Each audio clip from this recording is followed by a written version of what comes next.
ती 24 तारखेला संपते आणि त्यामुळे जरांगे पाटील हे आंदोलनाच्या पवित्र्यामध्ये दिसतायत। जर आरक्षण 24 तारखेपर्यंत दिलं नाही तर एल्गार पुकारणार, मुंबईवर धडक देणार अशा प्रकारचा इशारा जरांगे पाटलांनी अगोदरच दिलाय। आणि या सगळ्यामध्ये जरांगे पाटलांना सुद्धा संपूर्ण मराठा समाजाचा संपूर्ण महाराष्ट्रातून मोठा पाठिंबा मिळताना पाहायला मिळतोय। जरांगे पाटलांच्या ज्या सभा झालेल्या आहेत संपूर्ण महाराष्ट्र दौऱ्यातल्या, त्या सुद्धा प्रचंड मोठ्या अशा प्रकारच्या सभा जरांगे पाटलांच्या होताना दिसत आहेत आणि त्यामुळे जरांगे पाटील नेमकी काय भूमिका घेतात हे बघणं सुद्धा अतिशय महत्त्वाचं ठरणार आहे। रक्ताच्या नातेवाईकांना प्रमाणपत्र देण्याबाबत चर्चा सुरू असल्याचं शिष्टमंडळानं जरांगे पाटलांना सांगितलेलं आहे। आई ओबीसी असल्यास मुलांना आरक्षण देण्याची जरांगे पाटलांची मागणी आहे, कारण जरांगे पाटलांचं असं म्हणणं आहे की कुणबी आणि मराठा रोटीबेटी व्यवहार होत असतो आणि त्यामुळे बऱ्याच वेळेला वडिलांची जात मराठा असते आणि मुलीची जात, आईची जात असते ही कुणबी असते आणि त्यामुळे जर ती नोंद सापडली असेल तर आईच्या प्रमाणे, मुलीच्या प्रमाणे तिच्या कुटुंबियांना सुद्धा ती जात लागली पाहिजे। सगळे सोयरे आमचे कोण नाही, तुम्हाला मिळणार, तुमच्या भावाला मिळणार, हो ना, तुमच्या मिळणार, तुमच्या मुलाला मिळणार, तुमच्या मुलीला मिळणार। पहिले त्याच्यात आले, हो, नियम हात येणार दिवसून पहिले त्याला सगळ्या जातींसाठी फक्त ओबीसी नाही म्हणत, पण जर सततला शब्द पर्यायची सततला पर्याय घ्या, याच्यामध्ये रक्तनाथ म्हटले ते बरोबर आहे, बायकोचे घरचे नाते त्यांना घेत असं रक्तसंबंधित जसं लग्न झाल्यानंतर माझ्याकडचे सगळे नाते आती म्हटलं, आतीची मुलं आली, नंतर ती मुलांची ही वंशावळी हे होतं ते आता मग अशी वचवाची इंटरकास्ट जर झालं तर जी पुरुषाची जाते ती महिलांना लागत मग तुम्ही त्या दिवशी म्हणले का तर नाही, तुमचा असा विषय झाला नसेल महिलेला लावा म्हणून रक्ताचे सगळे सोयरे विषय झाला तुम्ही झाला रक्ताचे बरोबर सगळे सोयरे रक्ताचे, मग आमच्या रक्ताचे सगळे सोयरे ते हिरवा येतात, यांना येणार नाही, ते रक्ताचे नाहीये, ते तुमच्या आईचे भाऊ आहेत, ते रक्ताचे नाहीये, आपल्या वडिलांची परंपरा काय सांगते कायदा नसेल सांगत, ते रक्ताचे वडील मोडत नाही, तुमचा कायदा नसेल सांगत, हिंदू परंपरा ते रक्तामध्ये मोडत नाही ना, सरकारला ते शब्द घेतला देशातल्या हे मान्य नाहीये मला म्हणजे शब्द नको म्हणे तर त्याला पर्याय शब्द मागेल त्या माराय, आता काय करायचं राज ना नोंदी जनता सापडतील, नोंदी मिळालेला आहेच ना, नोंद नसली तरी मागेल त्या मराठ्याला या नोंदी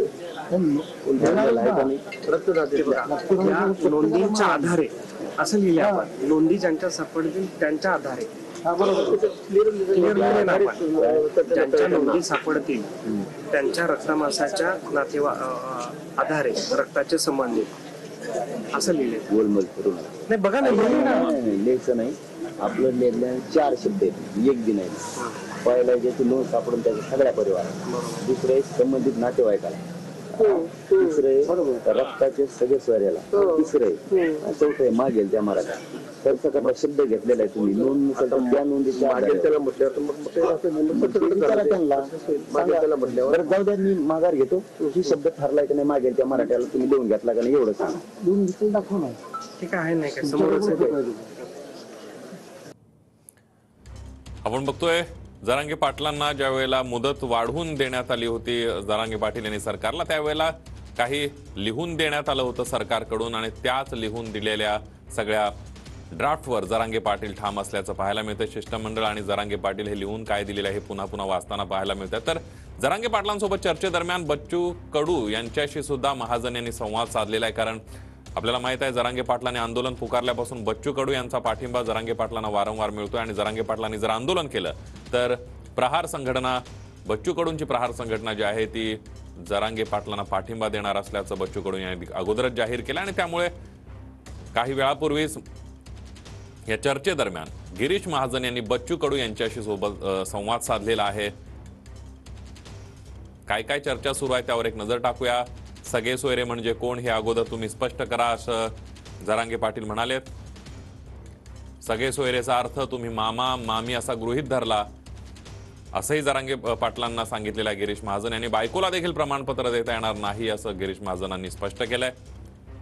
आजोबा, काका, मुलांना सर्वांना प्रमाणपत्र मिळेल ज्या कुटुंबांच्या नोंदी सापडलेल्या त्या कुटुंबामध्ये.